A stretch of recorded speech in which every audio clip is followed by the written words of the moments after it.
Deus é amor. Olha que coisa linda. Tudo posso naquele que me fortalece. O Senhor é meu pastor. É muito bonito. E as histórias também, não é? Davi lutando contra Golias, José preso no Egito. Tudo isso é bonito. Mas, irmãos, muitos de nós, às vezes, ficamos em relação à Bíblia Sagrada contentes com aquele reconhecimento de praia.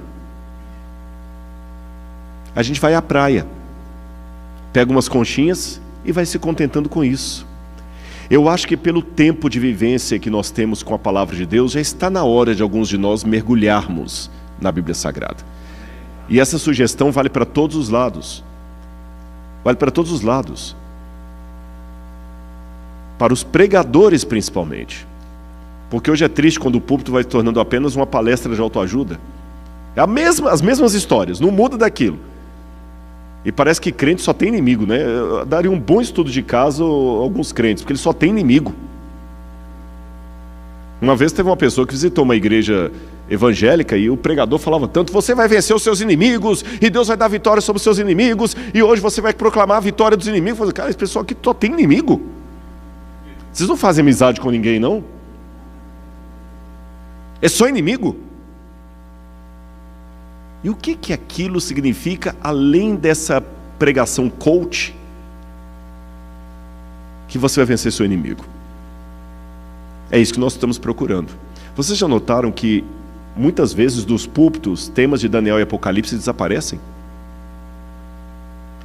Está na hora de nós virmos algumas coisas a mais. E vamos fazer isso em Daniel, sabe por quê? Porque estudar isso aqui, irmãos, não é só apresentar curiosidades históricas. Eu falei isso anteontem, até conversei da minha conversa com a Leilane. Se fosse só para apresentar informações históricas, pastor Marcos, não precisava ter pago passagem para eu vir do Brasil para cá. Alugaria um DVD do Discovery Channel, ou do History Channel, põe para os irmãos assistirem aí, estava tudo bem, não precisava nem o pastor Ronaldo estar aqui cantando, não, né? Põe um DVD aqui, falando da Babilônia, e estava tudo bem. Põe evidências aqui, vocês assistiam. Mas é o estudo disso que eu vou apresentar para vocês hoje que me dá esperança para olhar nos olhos daqueles irmãos que estão enlutados hoje e falar: calma, eu ainda vou conhecer aquele que está deitado ali no caixão. É o estudo aprofundado disso aqui que me dá a convicção de que Deus existe, apesar de tantos argumentos ateus, agnósticos e secularizados que temos por aí. Vamos voltar ao texto. Daniel teve um sonho profético. E Daniel disse assim, eu vou repetir de novo o verso 2. Daniel disse: eu estava olhando durante a minha visão da noite, e eis que os 4 ventos do céu, norte, sul, leste e oeste, agitavam o grande mar. O que significa isso, o grande mar? É interessante também, nós conhecemos um pouco da cultura bíblica, né? Aqui estão os 4 animais que se levantam do grande mar. Daniel vai descrever cada um deles. O primeiro animal que Daniel viu era um leão com asas. O segundo animal que Daniel viu foi um urso, que ele tinha um lado mais elevado que o outro. Ele tinha uma coluna torta. E ele tinha 3 costelas na boca. O quarto animal que Daniel viu, está aqui no capítulo 7, era um leopardo, que também tinha asas de águia. Só que ao invés de ter 2 como o leão, ele tinha 4 asas e 4 cabeças. E o quarto animal que Daniel viu, lá no fundo vocês veem o quarto animal, ele era tão estranho, tão esquisito, tão aterrorizante, que ele não se parecia com nenhum animal da fauna conhecida. Daniel descreve como sendo um monstro, que tinha 10 chifres na cabeça. E ele tinha unhas de ferro. E ele espedaçava, esmiuçava tudo que passava no caminho dele. Esta é a profecia. Qual o significado dela? Vocês sabem que, para você conhecer bem uma cultura, é interessante você ter um conhecimento da expressão idiomática, da forma como eles comem, senão você não vai entender muito. Por exemplo, os irmãos cabo-verdianos, eu não sei bem qual que é a culinária de Cabo Verde. Mas Diagacita. Sabe, Jagacita. Cá não sabe. Não sei se eu falei certo. Cá não sabe. Mica sabe. Mica sabe. Ó, o Rodrigo falando crioulo. Desculpa aí. Mica sabe. Eu não sei. Mas como é que é o nome da comida mesmo? Jacaci. Olha, imagine alguém num show do milhão. A pergunta que vale $1 milhão. O que é Jacaci? Eu não ia adivinhar nunca. Eu ia perder. Eu não ia nem tentar. Está vendo como é bom entender a cultura? Agora imagine se a Bíblia tivesse sido escrita em Cabo Verde. Como é que eu ia entender o que era isso sem entender a cultura de Cabo Verde? Como é que eu ia entender que cá é negação sem saber o que é o crioulo?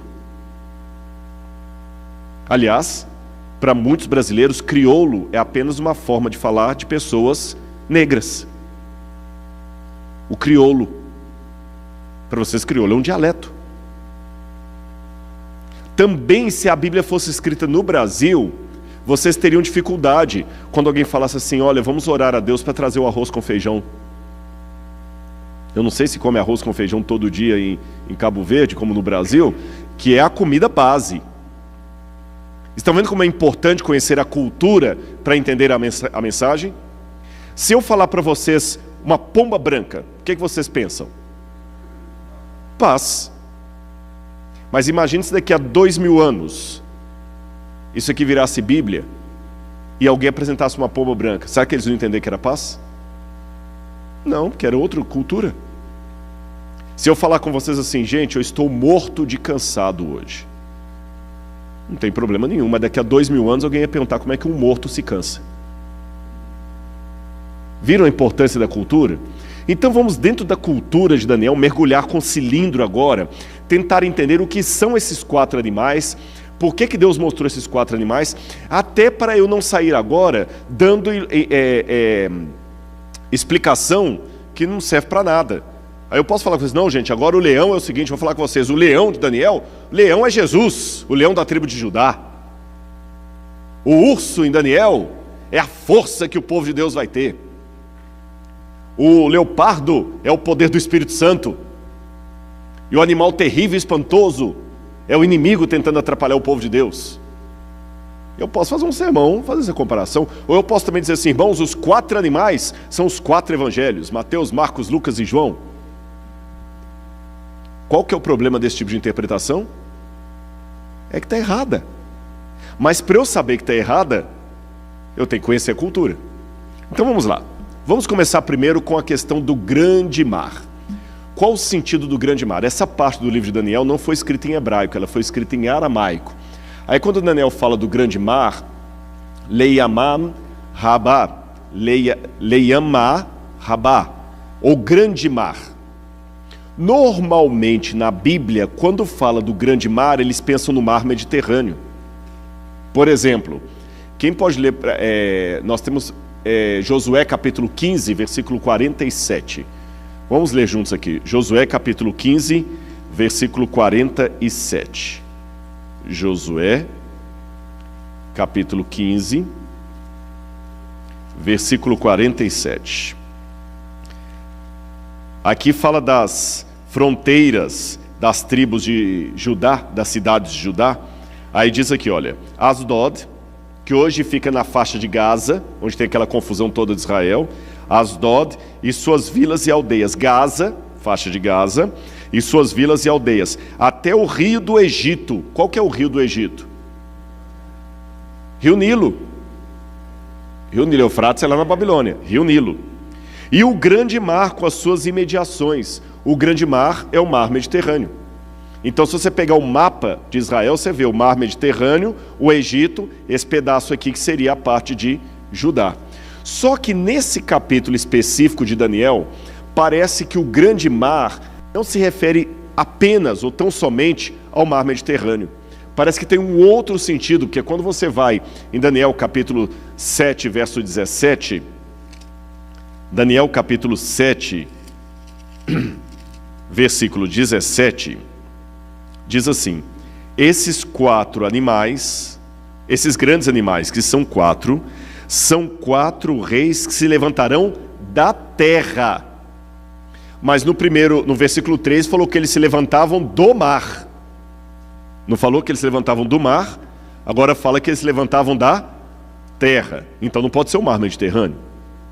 Assim como eu falei com vocês que pomba branca representa a paz, o que significam as águas naquele tempo, na cultura profética? Vamos ler primeiro Isaías, capítulo 17, versículo 12. Isaías, capítulo 17, versículo 12.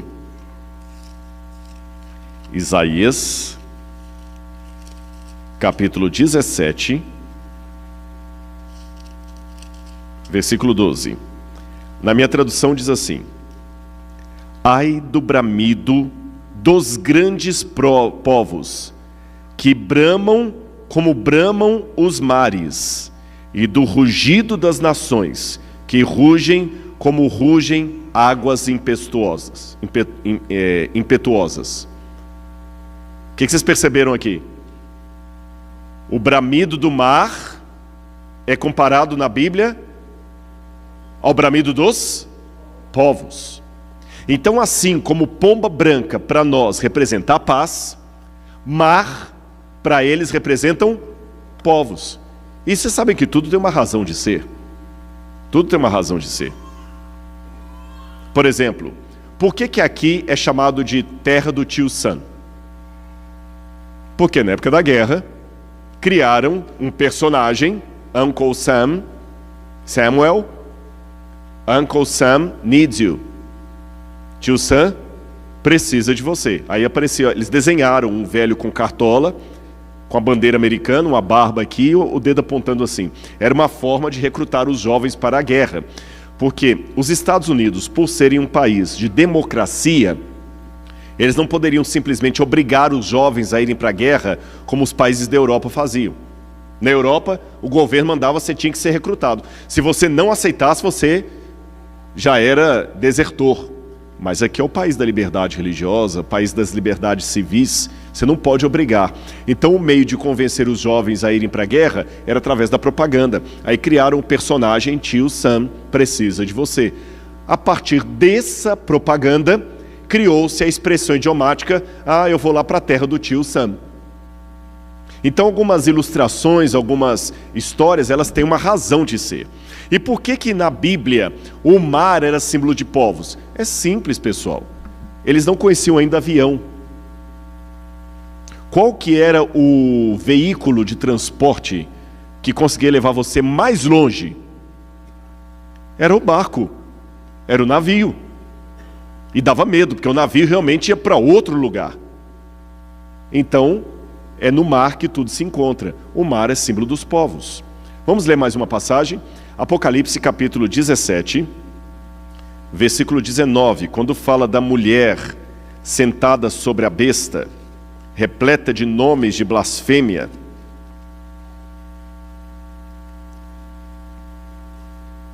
Versículo 15. Apocalipse 17, verso 15. Todos abriram? Na minha tradução diz assim: o anjo me disse ainda: as águas que você viu, onde a prostituta está sentada, são o quê? Povos, nações e línguas. Então a gente já sabe que água na profecia significa povos, nações e línguas. O mar agitado, povo agitado. E de acordo com a Bíblia, somente uma pessoa pode acalmar o agito das nações. Essa pessoa é quem? Deus. Vamos abrir o Salmo 66.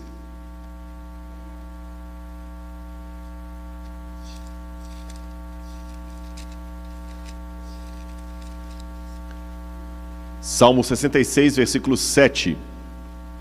Salmo 66, verso 7. Não, acho que eu li errado. Não é 66, 7? 65, 7. Salmo 65, 7. Tu Senhor, acalmas o rugido dos mares, o ruído das ondas, o tumulto dos povos. Fica com a Bíblia aberta aí. Deixa eu falar com vocês uma coisa sobre a poesia hebraica. Para começo de conversa, a poesia na Bíblia não tem um sentido romântico que a gente tem meramente aqui. A poesia é uma forma de fazer as pessoas decorarem o texto, já que nem todo mundo podia ler. Então, quando você está falando em prosa, tudo bem, mas quando você passa a falar em poesia, presta atenção que isso é importante, decora. E a poesia eram paralelismos de ideias. Como se eu dissesse assim, a menina é inteligente e bonita, uma garota esperta e charmosa. Eu falei a mesma coisa com palavras diferentes. Menina bonita, inteligente, garota esperta e charmosa. Assim que a poesia era feita. Muitos salmos estão desse jeito. E esse salmo também faz isso, olha aqui, ó. Tu acalmas o rugido dos mares, o ruído das ondas, o tumulto dos povos. A mesma coisa dito com palavras diferentes. Ó, vamos de novo aqui, ó. Rugido, ruído, tumulto, mares, ondas, povos. Agora que vocês já sabem disso, e eu estou contando para vocês, gente, porque o povo que escreveu a Bíblia eram pessoas simples, do campo. Eles falavam de coisas da natureza, eram muito concretas as expressões idiomáticas e tudo mais. Agora eu pergunto a vocês, o que faz o mar agitar? Vento. Então um vento tempestuoso é o que agitava o mar. E na compreensão bíblica, o único que tem controle sobre os ventos e os mares é o Deus Todo-Poderoso. Porque foi na criação que o vento de Deus, o Espírito Santo, veio batendo as águas, o Espírito pairava sobre as águas. A palavra hebraica que está ali, o verbo rahab, é o mesmo verbo para um pássaro que vem batendo as asas assim, e o mar a água vai se agitando. O Espírito veio batendo sobre as águas e começou a criação. No batismo de Jesus, Jesus sai da água e quem vem batendo as asas? O Espírito Santo, na forma de pomba. Quando Jesus estava no barco, Jesus acalmou o mar e os ventos. E os discípulos falaram assim, quem é este que até o vento e o mar lhe obedecem? Curioso, os discípulos já tinham visto Jesus expulsando o demônio, fazendo curas, falando com autoridade, fazendo multiplicação dos pães. Por que naquela hora do barco eles se assustaram e falaram, quem é esse? É porque tudo que Jesus tinha feito antes, um homem munido do Espírito Santo faria. Os profetas fizeram. Mas o único que tem autoridade para acalmar os mares é Deus. Então ele era Deus. Ele não era um homem qualquer, ele não era um profeta inspirado por Deus, ele era o próprio Deus. Bom, já aprendemos que os mares são os povos. Então dos povos em agitação, uma agitação que só Deus pode controlar, viriam 4 animais. O que são esses 4 animais? Por que 4 monstros? Aí aqui eu tenho que explicar alguma coisinha para vocês. Vamos abrir a Bíblia em Isaías, capítulo 27, versículo 1.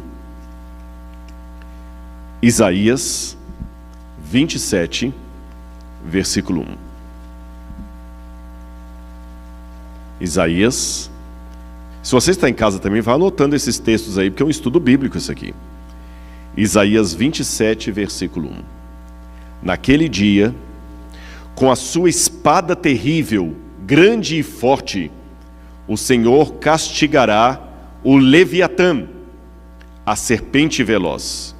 O Leviatã, a serpente sinuosa. Ele matará o monstro que está no mar.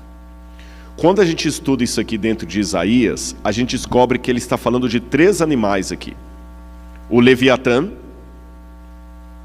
a serpente veloz ou sinuosa e o monstro do mar. Algumas Bíblias traduzem o dragão do mar. Tem algumas Bíblias que traduzem por dragão.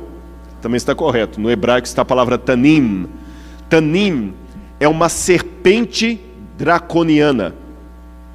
É um dragão em forma de serpente do mar. Por isso que está aquele desenho ali, ó. Tá bem? Esse aqui é o desenho que mostra do Paraíso Perdido de Dante Alighieri. A serpente do mar, o dragão. O dragão é como se fosse uma serpente marítima gigante. Que são esses animais? Aí eu descubro que no contexto da época, quando você queria falar de um reino poderoso, você o simbolizava por um animal monstruoso. E sabem por quê? Abram a Bíblia comigo em Ezequiel capítulo 28. Aliás, vamos para Isaías 14 primeiro. Isaías 14. Isaías 14. Isaías aqui fala da queda da Babilônia, de um império. Aí quando Isaías está falando da queda da Babilônia, de um império, ele diz assim no verso 12: Veja como você caiu do céu, ó estrela da manhã, filho da alva. Veja como você foi lançado por terra, você que debilitava as nações. Pois você pensava assim: eu subirei ao céu, exaltarei o meu trono acima das estrelas e me sentarei no monte da congregação nas extremidades do norte. Subirei acima das mais altas nuvens e serei semelhante ao Altíssimo. Eu pergunto aos irmãos, esses versos que eu li estão falando de quem? Satanás. Mas o capítulo está falando da Babilônia. É da Babilônia ou é de Satanás que o profeta está falando? Ezequiel capítulo 28.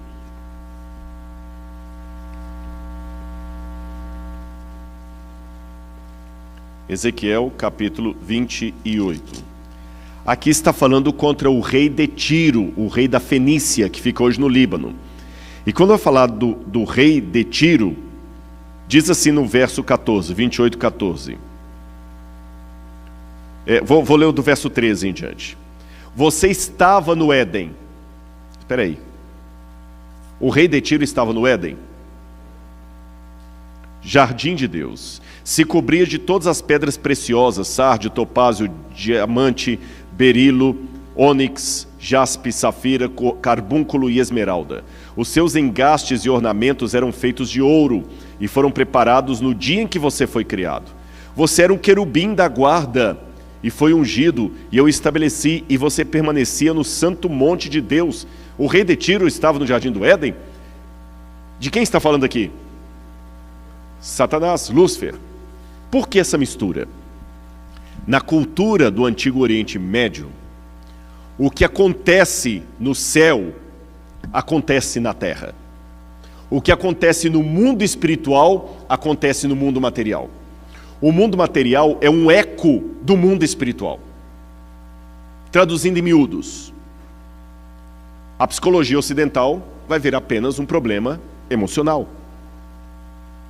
Mas a psicologia do Antigo Oriente Médio, estou fazendo um anacronismo, né, porque nem existia psicologia, vou falar de Freud para cá, mas vamos pegar assim, o espírito psicológico da época entende que além dos problemas emocionais, existem forças espirituais que estão usando os poderes, que estão usando os traumas psíquicos para fazer a pessoa cometer tal coisa. É o famoso caso da possessão demoníaca. Vocês me entenderam? Você está vendo a pessoa, você não está vendo o demônio. Mas ela está apenas refletindo na matéria o que o diabo está fazendo no mundo espiritual. Então a Bíblia reconhece que o avião controlado por controle remoto que jogou a bomba em tal lugar, tem aqui no controle alguém manejando o avião. Você só viu o avião, sem piloto. Mas tem alguém aqui manejando aquele avião.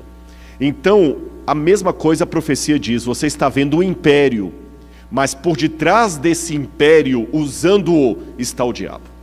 Aqui eu abro um parênteses para fazer um alerta muito sério para vocês.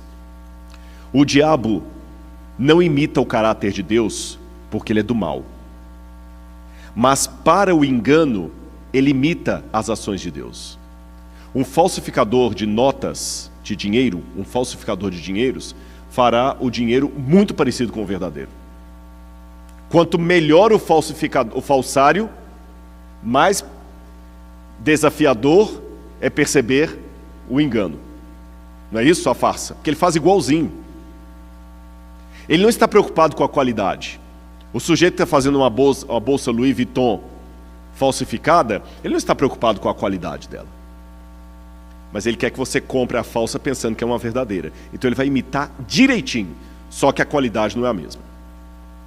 O diabo não tem o caráter de Deus, mas ele imita os atos de Deus igualzinho para enganar.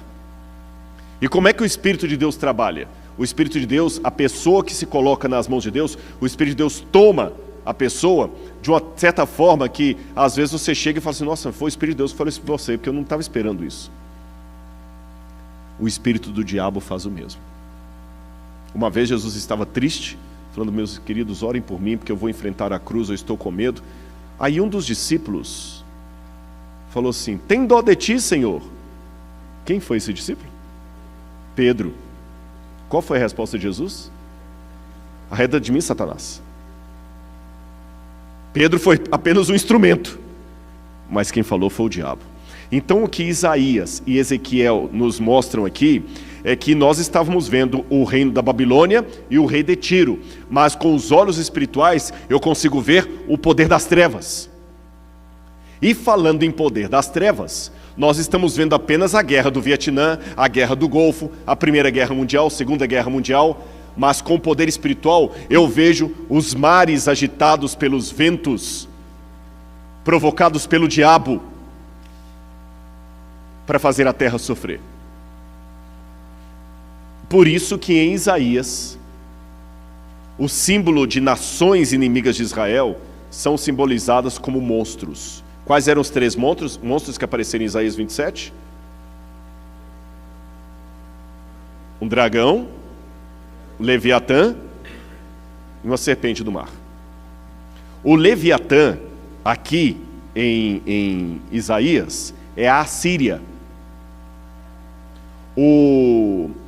A serpente do mar é a Babilônia. E o monstro do mar é o Egito. Então vocês veem que eles têm o costume de pegar monstros para simbolizar nações inimigas do povo de Deus. Ficou claro isso para vocês? E por que pegam monstros? Porque na cultura do Oriente Antigo, os monstros são o símbolo do caos. Por exemplo, os babilônios contavam o mito da batalha entre Tiamat, que era um dragão feminino, Tiamat era um dragão fêmea, e Marduk, o deus pagão da Babilônia, que destrói Tiamat, o dragão. E o dragão Tiamat às vezes aparece como uma serpente, às vezes aparece como um dragão.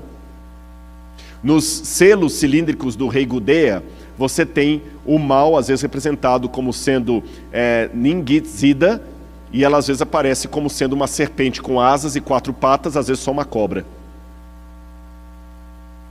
E a Bíblia também aparece o mal como sendo a forma de uma serpente. Apocalipse capítulo 12. Foi expulso do céu o grande dragão, a antiga serpente que se chama o diabo e Satanás. Aí, peraí, Rodrigo, você me confundiu a cabeça aqui. Você está falando que o mundo pagão tinha esses símbolos para o mal? Tinha. Mas a Bíblia não é a palavra de Deus? Então a Bíblia simplesmente plagiou o mundo pagão? Não. A Bíblia é a palavra de Deus. A Bíblia não é simplesmente um subproduto da cultura em redor. Ah, que alívio. Mas por que tem essas semelhanças? Por 2 motivos. Embora a Bíblia seja a palavra de Deus, ela foi escrita numa cultura específica. Então a Bíblia dialoga com essa cultura. Compreendem?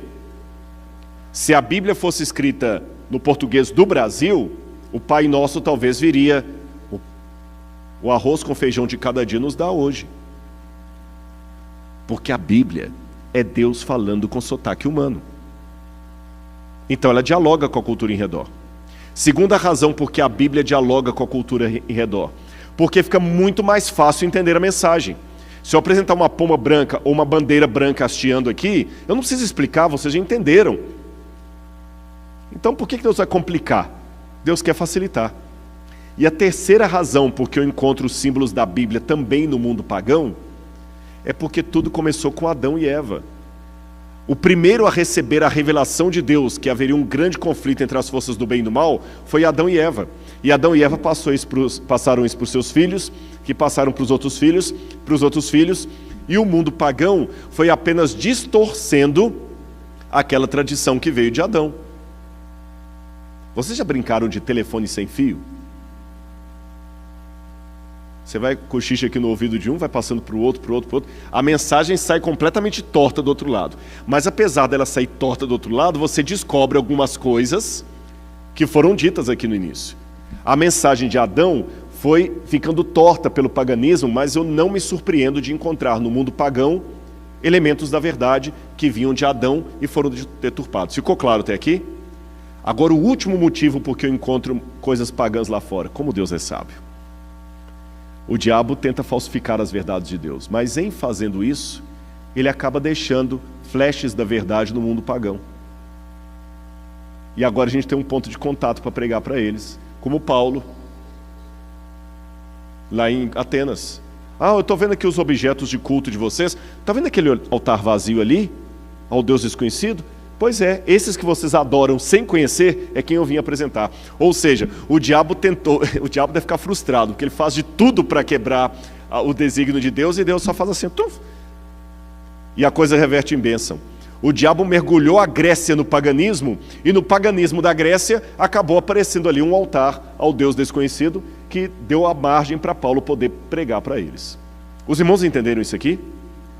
Para conhecer mais sobre isso, eu quero mostrar para vocês alguns outros versos que mostram como é que animais são usados como símbolo como eu diria, de poder e também símbolo do mal. Tá bom? Símbolo do mal.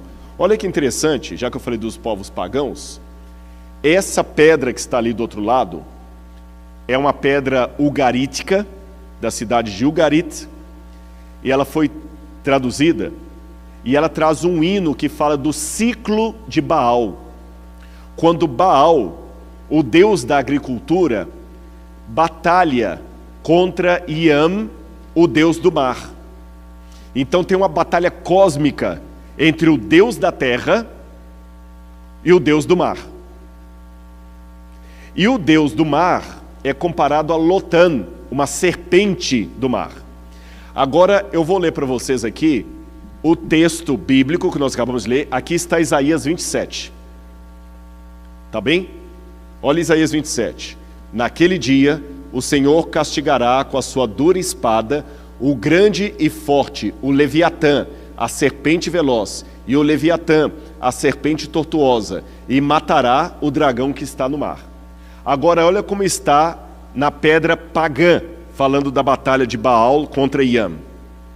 Porque tu feriste Lotam, ou Litam, a serpente fugitiva, mataste a serpente se contorcendo, a serpente tortuosa.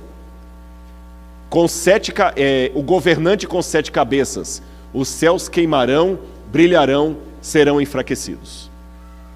Não é parecido com Isaías? Então no mundo pagão já sabia que o mal é representado por uma serpente tortuosa com 7 cabeças.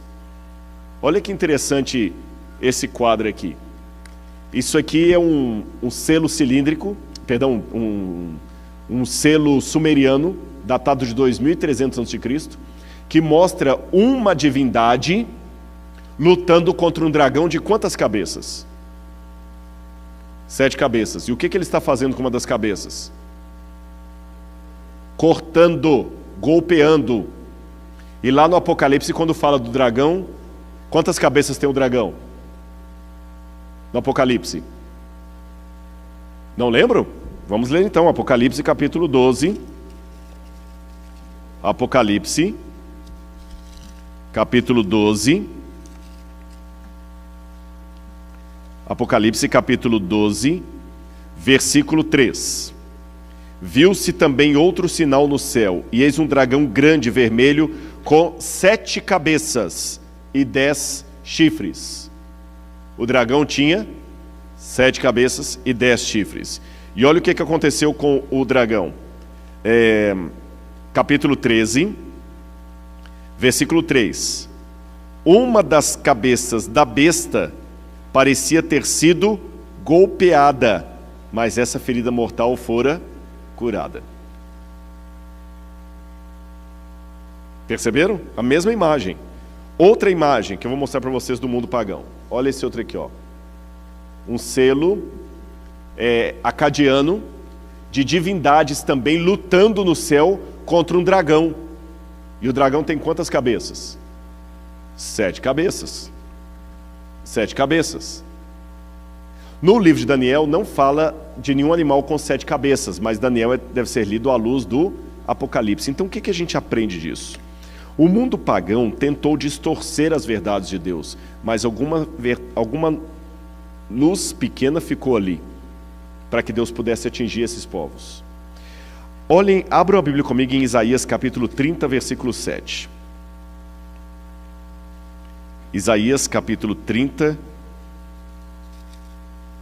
Vamos ver o versículo 6 também. Sentença contra, como é que está na Bíblia de vocês? A besta do sul, atravessando a terra da aflição e da angústia, de onde vem a leoa, o leão, a víbora e a serpente voadora. Aí no verso 7 diz: pois quanto ao Egito, está falando do Egito, e é chamado o Egito de besta do sul. Salmo 74, verso 14. Salmo 74, verso 14. Olha o que diz a Bíblia aqui. Despedaçaste as cabeças, no plural, do Leviatã, e deste por alimento às criaturas do deserto. Então a Bíblia mostra que os animais, monstros, têm 2 símbolos. Eles representam ao mesmo tempo impérios e forças do mal. Ficou claro isso para os irmãos? Para fechar isso aqui, eu quero lembrar uma coisa para vocês. Como é que termina o livro de Jó? Como é que termina o livro de Jó? Deus lutando contra 2 monstros. O Leviatã, que é a serpente do mar, e o Behemoth, que é um monstro da terra. É assim que termina o livro de Jó. Deus lutando contra 2 monstros. O Behemoth, que algumas Bíblias traduzem como hipopótamo, e o Leviatã, que algumas Bíblias traduzem erroneamente por crocodilo. Um monstro do mar e um monstro da terra. E para fechar isso aqui, Apocalipse capítulo 13, quando fala da besta, quantas bestas aparecem ali?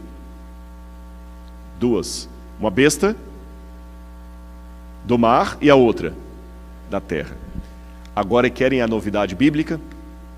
De acordo com a Bíblia, de acordo com o mundo pagão, Baal era o deus da terra, que lutava contra Lotã, o deus das águas.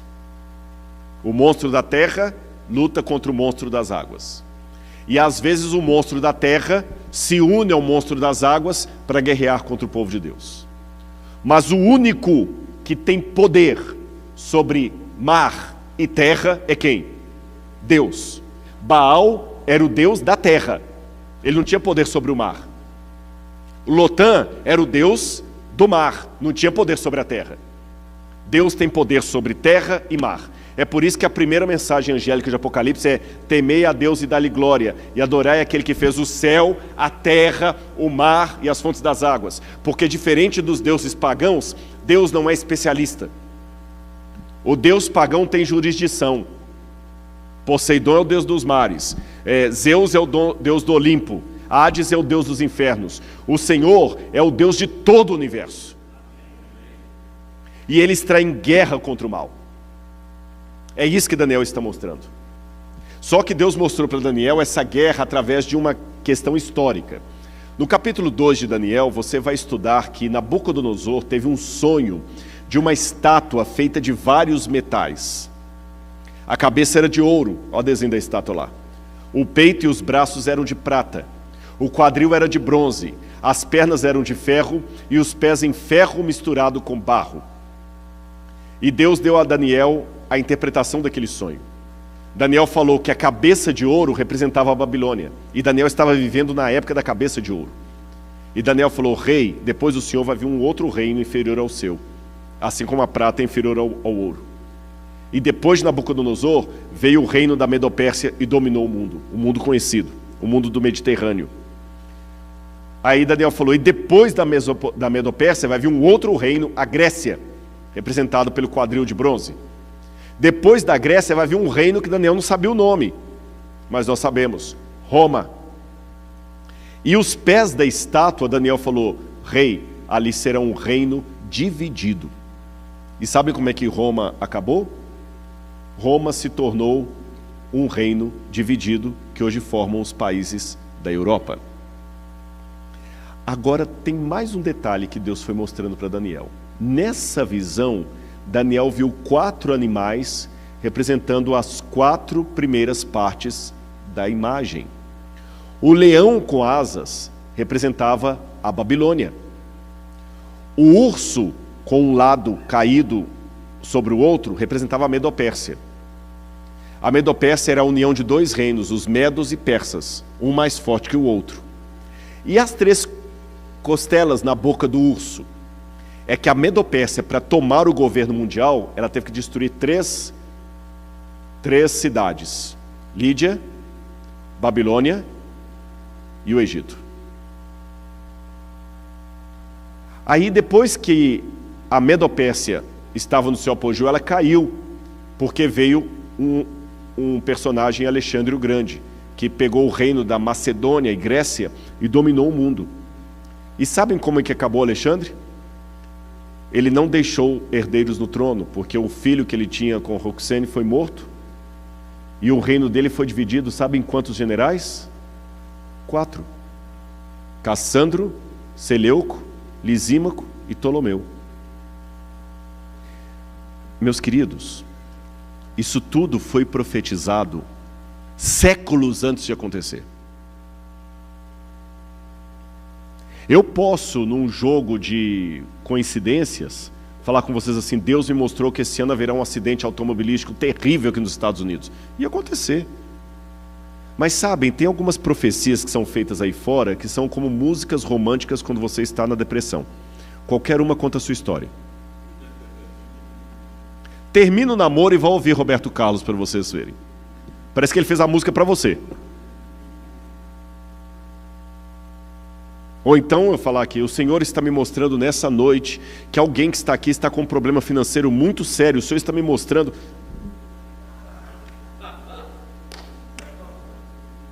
Eu já vi uns 5 levantando a mão aí. Ou aquelas centúrias de Nostradamus: o sol brilhará ao meio-dia, o sangue correrá pela rua, casas cairão tomadas pelo fogo. É assim que são as centúrias de Nostradamus. Eu posso aplicar isso a qualquer coisa que eu quiser, até o Covid. Até se o Chicago perdeu o campeonato, eu posso falar que estava ali. As profecias bíblicas não, elas são muito precisas. E aí você pode perguntar assim: Rodrigo, por que não fala nada da China, da Índia? É porque a profecia, por uma coisa que eu vou explicar para vocês amanhã, ela estava preocupada com o que acontecia no entorno do Mediterrâneo. Lembra que o grande mar era o Mediterrâneo? Então a China não tem a ver com o Mediterrâneo, nem a Índia. Ela falou daquelas nações ali. Por quê? Aí agora que eu vou dar o segredo para vocês. O que Daniel aprende aqui no capítulo 7 dele, com um chifre misterioso que vai surgir no último monstro, um chifre que tem boca e fala blasfêmias, Daniel vai aprender o seguinte: lembra que eu falei do mundo paralelo? O que acontece no mundo físico é um reflexo do mundo espiritual? E é isso mesmo? Aliás, aprenda isso hoje. Um parênteses aqui para você. Se você é filho de Deus e alguém vier desacatar você, não é ele que está desacatando você, é o diabo que está com ódio da luz que você tem. Então, ao invés de ficar arrasado, tenha pena dele. Ele não sabe com quem está mexendo. Um segurança no primeiro dia de trabalho que impede a filha do presidente de entrar na Casa Branca, é ele que está em pau os lençóis, não é ela. Imagina, primeiro dia de segurança, feliz aqui, agora já tem green card, brasileiro, consegui, agora vou fazer a cidadania, estou trabalhando de segurança da Casa Branca. Não vai entrar não, vou mostrar serviço. E a filha do presidente. O problema até é comigo. Quem mexe com você está mexendo com quem não deve. porque a força não está em você. Eu assisti um filme uma vez, muito interessante, Something About Us. E nesse filme tem uma mulher que ela trabalha ajudando pessoas homeless, a senhora Debbie, e tem um diálogo do marido dela com um dos homens que ela ajudou. E no diálogo ele fala assim: a senhora Debbie é uma mulher que tem Deus, né? O marido dela tem Deus. A senhora Debbie, ela é amada de Deus. O marido, sim, ela é muito amada de Deus. O senhor não está entendendo? A sua esposa é amada de Deus. Sim, eu estou entendendo, ela é amada de Deus. Não, o senhor não está entendendo. Ela é amada de Deus. Isso a faz se tornar importante para Satanás. Entendeu? Porque muita coisa acontece contra você? Não é porque você está na desgraça, é justamente porque você está cercado de bênçãos e o diabo está com muita raiva. E Daniel começa a ver o plano espiritual. As pessoas sem o plano espiritual só vê um monarca subindo, outro descendo, uma guerra aqui, outra ali. Deus mostrou para Daniel, Deus tirou a cortina das guerras humanas e mostrou para Daniel o mundo espiritual brigando ali. E Daniel entendeu uma coisa, que eu vou terminar o meu sermão de hoje falando isso, mas eu quero que você tenha isso em mente, porque eu vou precisar disso para o sermão de amanhã, para a continuação, que esse sermão é tão grande que eu precisei dividi-lo em dois. Na verdade, eu falei, quem não estava no primeiro sermão que eu fiz aqui, ou melhor, no sermão de domingo, depois assista no YouTube, não sei se vocês deixam o sermão gravado ali. Eu falei com vocês que o pior inimigo do povo hebreu no passado não foi o Egito, foi a Babilônia. Obrigado. Falaram que tem água aqui.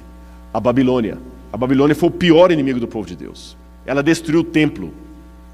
Quando os judeus queriam falar do reino das trevas, eles comparavam a Babilônia.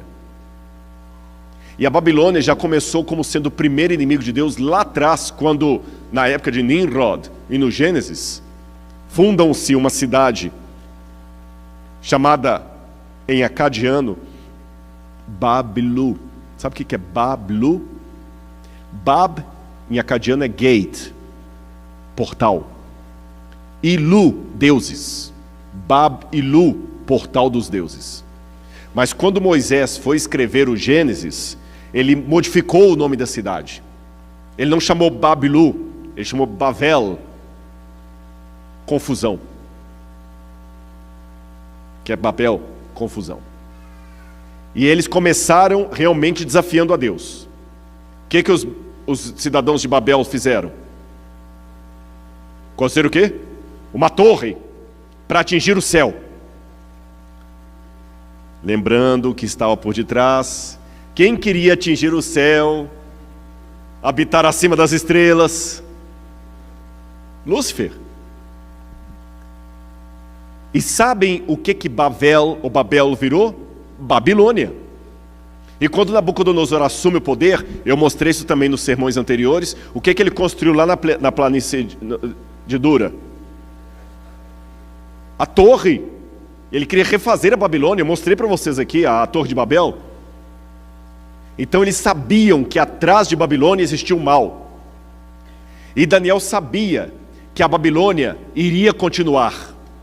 O diabo não ia desistir fácil.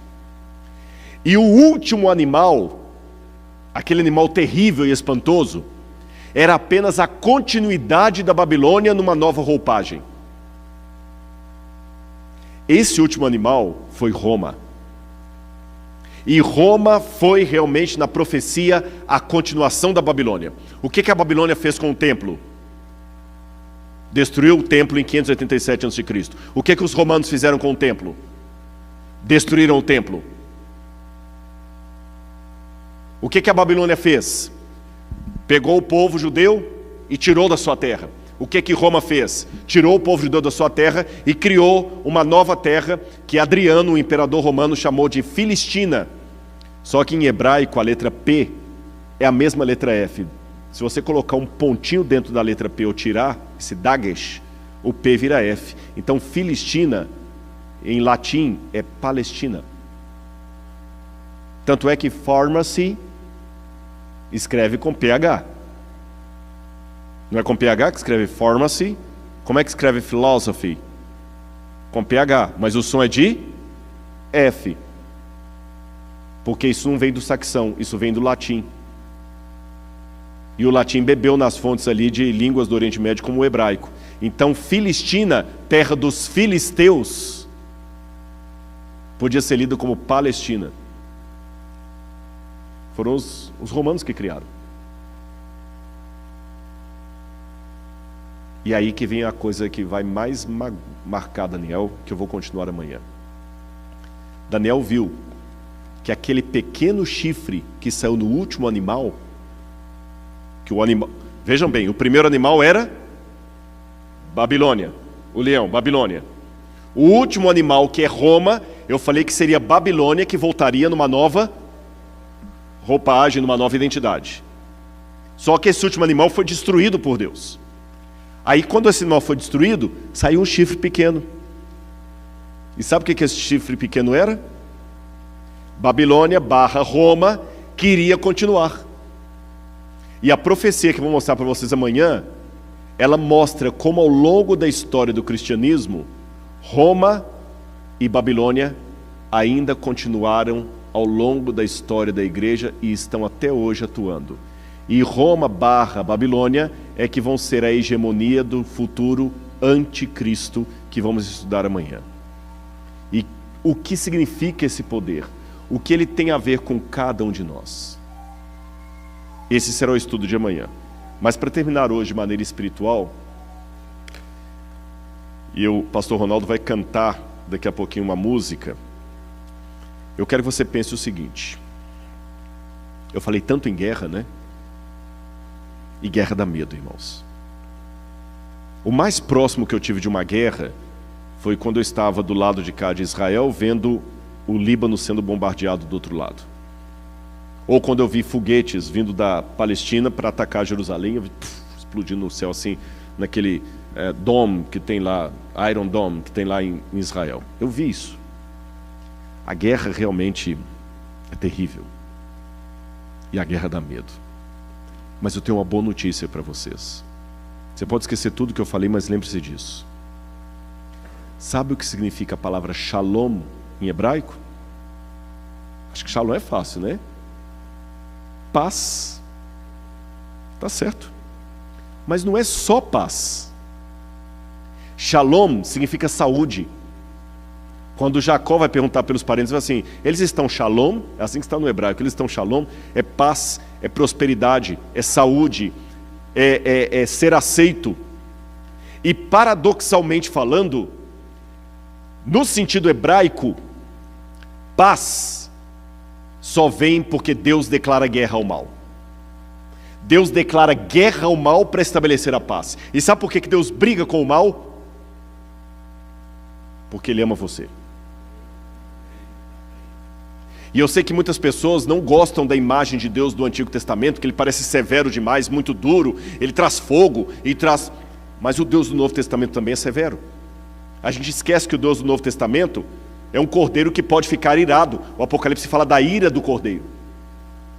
E vocês sabem que na Bíblia, o símbolo de exércitos, de poderes militares, são cavalos. Tanto é que Isaías fala assim, em vão eles confiam nos seus cavalos e nos seus cavaleiros e nos seus carros de guerra.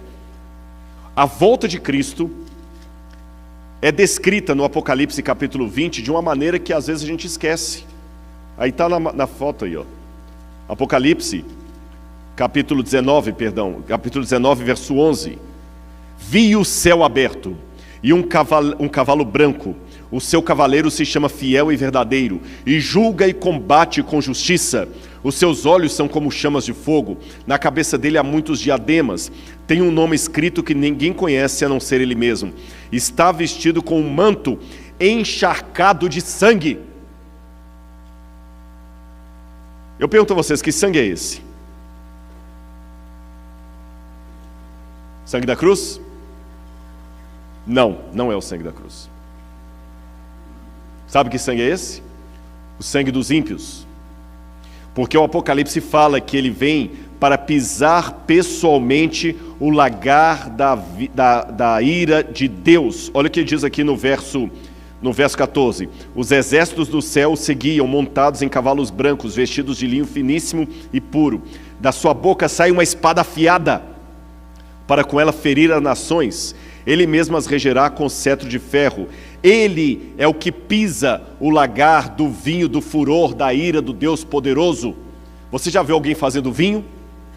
Ele enche de uvas e ele começa a pisar. E quando ele vai pisando nas uvas ali, o que vai acontecendo?